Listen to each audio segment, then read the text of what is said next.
Over the last couple weeks, many people have been hearing about the outbreak of measles here in the United States. One of the worst years we've seen for a long time. Measles, a disease that, frankly, to me is almost foreign to hear that we're having a problem with, considering it's something we haven't seen for a long time in this country. And as I'm sure many people are aware, the experts, whoever the quote-unquote experts are, of course, across the country, are saying that this is a result of the fact that we frankly have not kept up on our measles vaccines as a society in this country, and they're basically throwing that blame on parents. Well, I've kind of spent a lot of time thinking about this. Now, as far as I know, I have, of course, been vaccinated with the measles vaccine and anything else that I think I was supposed to get as a kid. But when I think about this, I don't know if we can really fully blame the parents for this. Now, ultimately, I guess they're going to get a bunch of the blame because they're the ones that determine what shots their kids do and do not get. But let's take a step back for a second. Right now in our society, people, I think, have a distrust of government and have a distrust of the medical system. You can look at the Affordable Care Act and the way MNsure has been rolled out here in the state. Every county in the state of Minnesota is basically hollering of how bad MNsure is to work with and saying it is going to take years before it works out. Couple that before that with huge medical costs, different lawsuits all over the place for medical malpractices, different kind of business thoughts and how medicine is just charging people up to get money and get rich, and kind of the big bad hospital mentality has begun to come out, even though I think the reality is hospitals frankly help most people, save lives, and boy, I think it would be a bad thing without them. I just can't imagine society without the kind of medical institutions that we do have here in this country. But this all stems from a study in 1998 that was done in Great Britain that basically linked autism to the measles vaccine.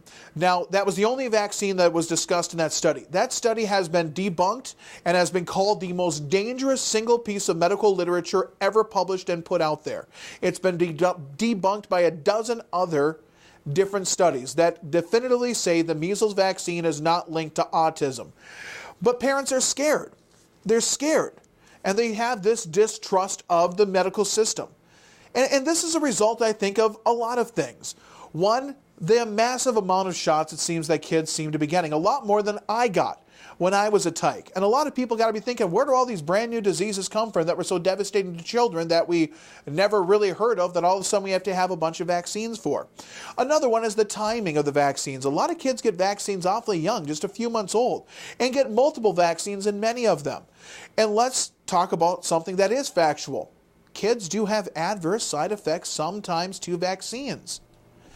2 to 3%. Now, what is an adverse side effect? Can be anything from a rash to getting sick to, unfortunately, something worse.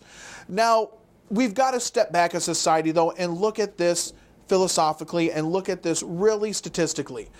2 or 3% may end up getting an adverse reaction.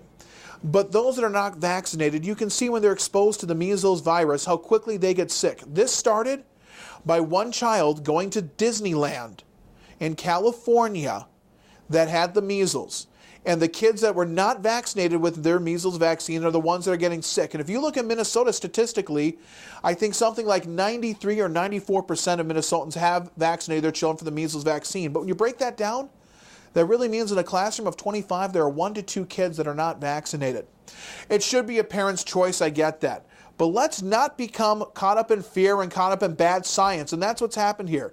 Vaccines work. Vaccines will help save lives. There's a very small percentage it could hurt, but far, far more people will be helped by the vaccines if they got them than for those poor kids that aren't.